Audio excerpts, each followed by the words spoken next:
Hello friends, welcome to mission KVS.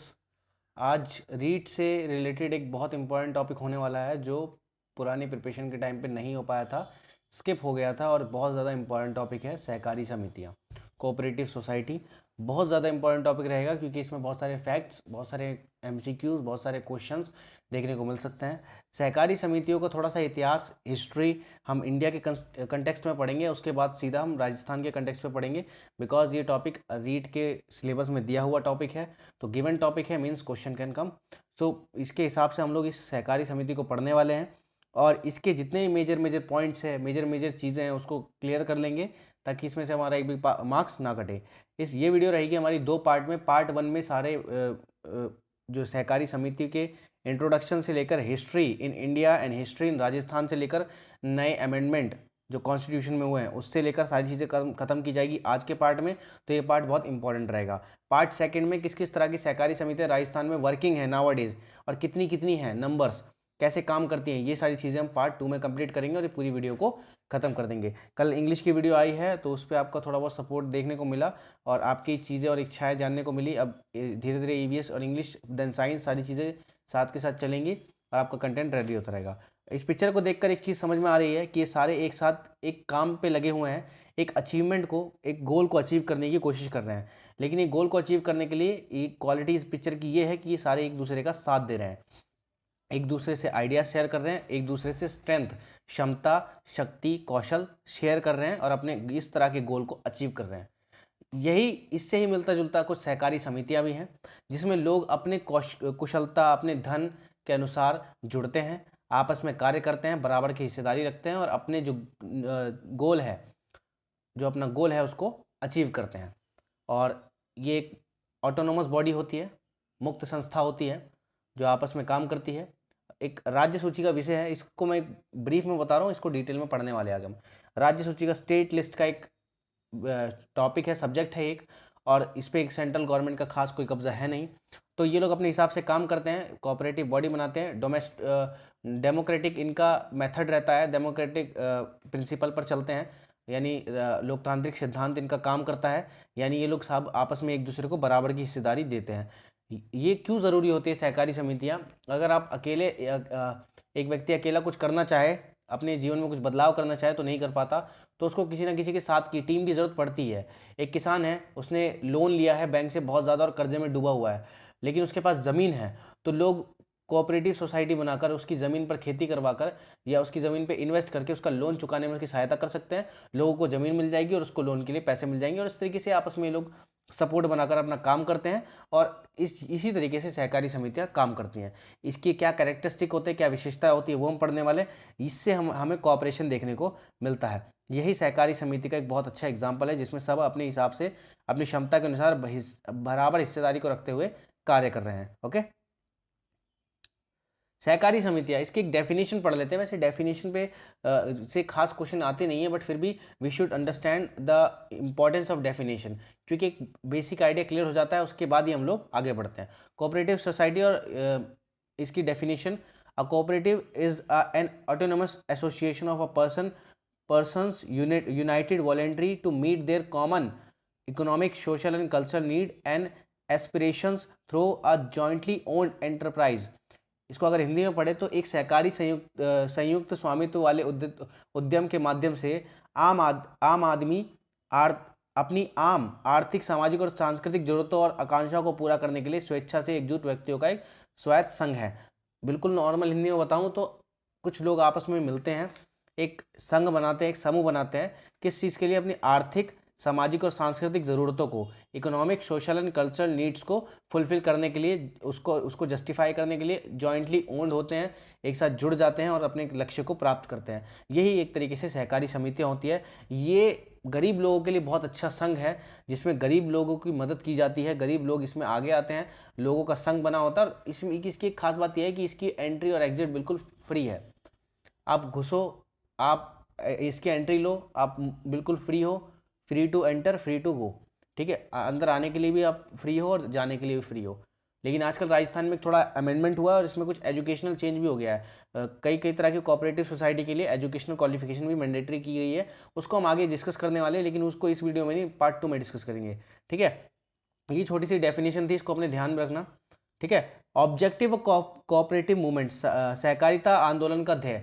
अब देखो सहकारी समितियां तो तब बनी जब सहकारी आंदोलन आया, और सहकारी आंदोलन यहाँ से नहीं आया, ठीक है, ये विदेश का आंदोलन है जो यहाँ पे चलाया गया, इसकी हिस्ट्री भी पढ़ेंगे, ठीक है। देखो इसका सबसे बड़ा ऑब्जेक्टिव क्या है, सहकारी आंदोलन का सबसे बड़ा ऑब्जेक्टिव ये है, जो बिचौलिए होते हैं, मिडल मैन होते हैं, मीडिएटर जो होते हैं, उसको हटा देना, उसको हटा के पर्सन टू पर्सन को एक साथ ले आना, ठीक है। क्योंकि जो बिचौलिए होते हैं वो हमेशा से लूटते हुए आए हैं, आम किसानों को भी, किसान को मंडी तक जाने से रोकने वाला ये बिचौलिया होता है जो लूटता है। तो इन बिचौलियों को हटाने का काम करती है सहकारी आंदोलन। सारे लोग मिलके काम करते हैं, उनकी स्किल भी कहीं काम आती है, उनकी टीचिंग भी कहीं काम आती है, जो उन्होंने सीखा वो काम आता है, और वो आपस में सारे वर्क करके अपने लक्ष्य को प्राप्त करते हैं। इन बिचौलियों को हटाने का सबसे बड़ा काम है।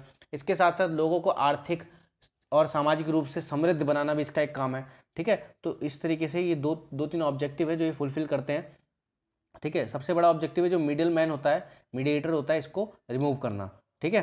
क्योंकि ये देखो इसके माइंड में ही पैसा और पावर है, उसका परसेंटेज है कि कितना पैसा है बना लेगा इन दोनों से कनेक्शन बना के। तो इसको रिमूव करना सबसे बड़ा इनका कहीं ना कहीं लक्ष्य हो जाता है, ठीक है।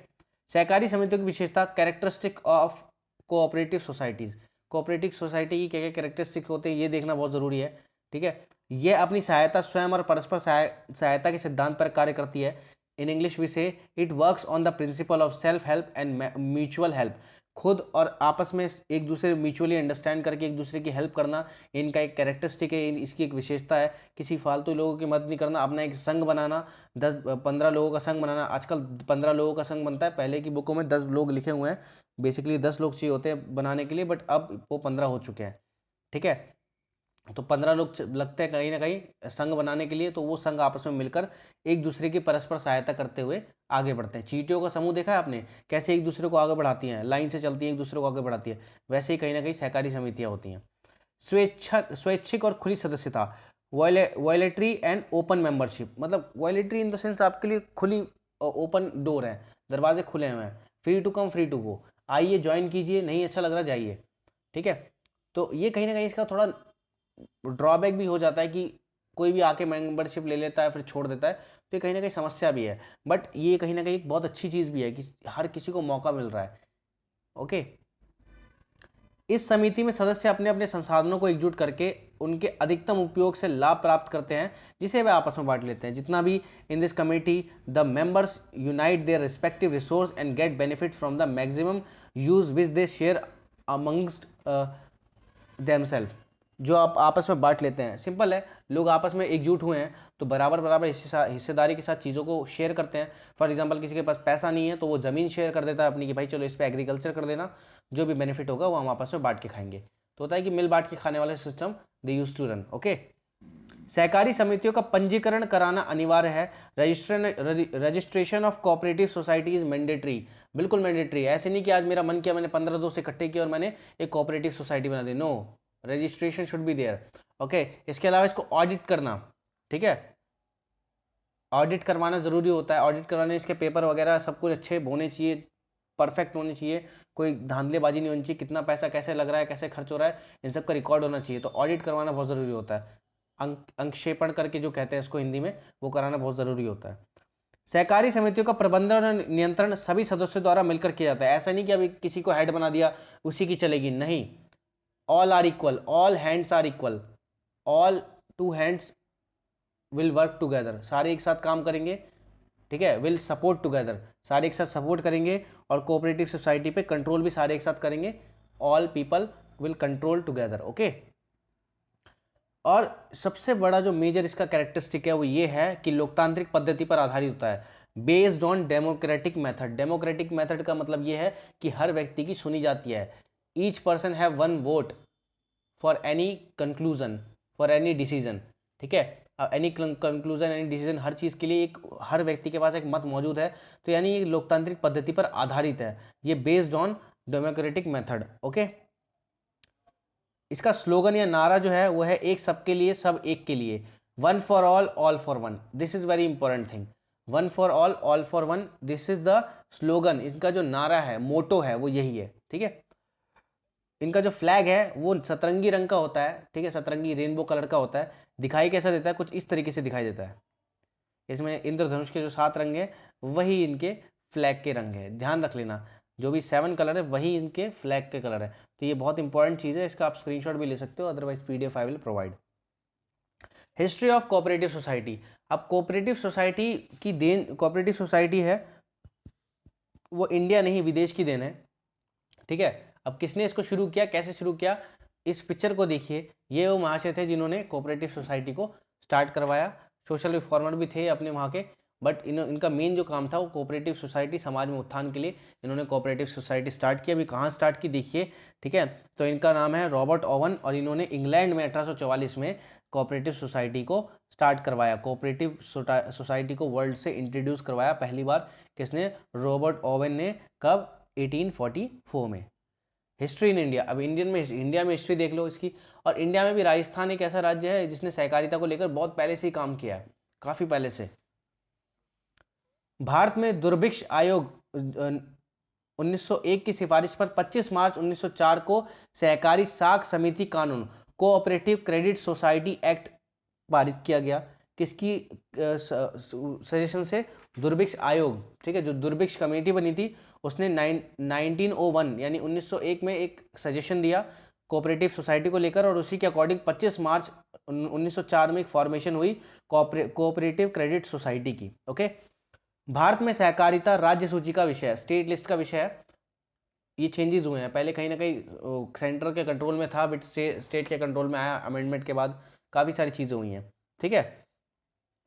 Next, history of cooperative society in Rajasthan. अब राजस्थान में इसकी क्या हिस्ट्री है, ये हमें पढ़ना बहुत ज़रूरी है, because we are preparing for REET examination, और for REET examination it is important to study about Rajasthan, okay. तो राजस्थान का एरिया जरूर कवर करना है। रीट लेवल 2 में भी ये टॉपिक कहीं ना कहीं है, तो उनके लिए भी टॉपिक बहुत ज़्यादा इंपॉर्टेंस रखता है। भूतपूर्व अजमेर रियासत में 1904 में पहली सहकारी कानून अस्तित्व में आया। पहला सहकारी जो लॉ है, कोऑपरेटिव लॉ है, came into existence in princely state Ajmer. Ajmer में ये अस्तित्व में आया, ठीक है। 1904 में भरतपुर डिग में सहकारी कृषि बैंक की स्थापना हुई, means cooperative agriculture bank was established in Bharatpur Deeg. Deeg में भरतपुर का एक एरिया, यहाँ पे सहकारी कृषि बैंक खुला कृषकों की सहायता करने के लिए, लोन वगैरह देने के लिए। सहकारी बैंक भी होता है जो कृषकों को लोन वगैरह देता है, नाबार्ड वगैरह करके, इस सब के बारे में आगे पढ़ेंगे अच्छे से। नोट, अक्टूबर 1905 में बिनाय अजमेर में राज्य की प्रथम सहकारी समिति कोऑपरेटिव सोसाइटी की स्थापना हुई। राजस्थान में पहली कोऑपरेटिव सोसाइटी की जो स्टैब्लिशमेंट है वो अजमेर में ही हुई 1905 में, अक्टूबर 1905, बिनाय अजमेर। 1910 में अजमेर में राज्य का प्रथम केंद्रीय सहकारी बैंक खोला गया। प्रथम केंद्रीय means first central cooperative bank was open in Ajmer in 1910, okay. Bharatpur सियासत राज्य की पहली सी सियासत है जिसने 1915 में सहकारी कानून को मान्यता दी। ये कह सकते हैं कि राजस्थान में सहकारी कानून को मान्यता 1915 में मिली, किस रियासत के द्वारा, भरतपुर रियासत के द्वारा, ओके। याद रख लें इस चीज को। इन 1953 the Rajasthan cooperative act was enacted, okay. ये एक्ट जो है वो फोर्स में आया, एक्शन में आया, राजस्थान सहकारिता अधिनियम लागू किया गया, ठीक है। उसके बाद वर्तमान में इसमें थोड़ा सा चेंजेस करके, रिफॉर्मेशन करके, अब जो राजस्थान में सहकारिता राजस्थान कोऑपरेटिव एक्ट चल रहा है वो 2001 चल रहा है, जो फोर्स में आया, मतलब एक्शन में आया 14 नवंबर 2002 से, ठीक है। वर्तमान में सहकारी अधिनियम 2001 प्रभावी है, जो 14 नवंबर 2002 को लागू किया गया। Presently it is working, this act सहकारी अधिनियम 2001 is working, which came into force in 14 November 2002, okay.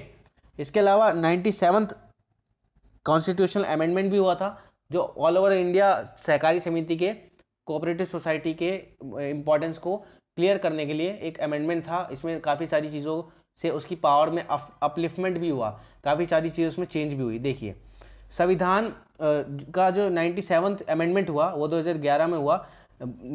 उसने भारत में काम कर रही सहकारी समितियों के संबंध में भाग 9A जो म्यूनसिपालिटी से जुड़ा हुआ है, म्यूनसिपल कॉर्पोरेशन से जुड़ा हुआ है, कि ठीक बाद एक नया सेक्शन जोड़ दिया, भाग 9th B, जो क्लास होती है ना 9th A 9th B, तो 9th A जो है वो म्यूनसिपल कॉर्पोरेशन से जुड़ा हुआ भाग है, ठीक है। उसमें एक और भाग जोड़ दिया गया, एक और सेक्शन जोड़ दिया गया 9th B, ओके। संविधान के भाग 3 में, इसके सेक्शन 3 में आर्टिकल 19(1)(c) में यूनियन, एसोसिएशन और सहकारिता कोऑपरेटिव वर्ड को जोड़ा गया था। ठीक है, देखो यूनियन और एसोसिएशन के बाद सहकारिता वर्ड को जोड़ा गया अमेंडमेंट के अकॉर्डिंग, 97th अमेंडमेंट के अकॉर्डिंग। ठीक है, यह सभी नागरिकों को मौलिक अधिकार प्रदान कर सहकारी समितियां बनाने में सक्षम बनाता है। Means now cooperative forming cooperative society is your fundamental right and it enters in it consist in article 19(1)(c). याद रहे, अब कोऑपरेटिव सोसाइटी बनाना आपका एक मौलिक अधिकार बन जाता है। ठीक है, ये 97th अमेंडमेंट बता रहा हूँ, इसको राजस्थान ने भी 2012 में अपने अंदर पारित कर लिया था। ठीक है, और राजस्थान ही एक पहला ऐसा राज्य है जिसने शैक्षणिक योग्यता, एजुकेशनल क्वालिफिकेशन के अकॉर्डिंग फॉर्मेशन बनाने की अनुमति दी है लोगों को। किस लिए? कोऑपरेटिव सोसाइटी बनाने के लिए एजुकेशनल क्वालिफिकेशन मैंडेटरी की है अलग अलग लेवल पे। वो कैसे कैसे किए वो मैं नेक्स्ट वीडियो में बताऊंगा। ये हमारा आज का लास्ट पॉइंट है। राज्य के नीति निर्देशक तत्व यानी direct principles of state policy जो भाग 4 में है, में सहकारी समिति के प्रचार, प्रमोशन ऑफ कोऑपरेटिव सोसाइटी के संबंध में एक नया न्यू अमेंडमेंट ज्वाइन किया गया जिसको हम 43B के नाम से जानते हैं। Okay, so these 3 changes were held in amendment of constitution 97th। Okay, तो हमने कोऑपरेटिव सोसाइटी को पढ़ा, उसके मीनिंग को समझा, उसके ऑब्जेक्टिव को समझा, उसके कैरेक्टरिस्टिक को समझा, उसकी history in out of the country, फिर history in India and history in Rajasthan को समझा, फिर 97th अमेंडमेंट समझा। अब हमें राजस्थान में कौन कौन से मेजर कोऑपरेटिव सोसाइटी वर्किंग है, कितनी नंबर में है वो समझना है, और शैक्षणिक योग्यता का क्या योगदान है सहकारी समिति में ये समझना है। तो आज की वीडियो के लिए बस इतना ही। वीडियो को देखने के लिए धन्यवाद। लाइक शेयर सब्सक्राइब करते रहिएगा और ऐसे ही अपना सपोर्ट बनाए रखिएगा, और जल्दी आपको और भी वीडियोज़ मिलती रहेंगी। तब तक के लिए मिलते हैं कल। एंजॉय कीजिए, बाय।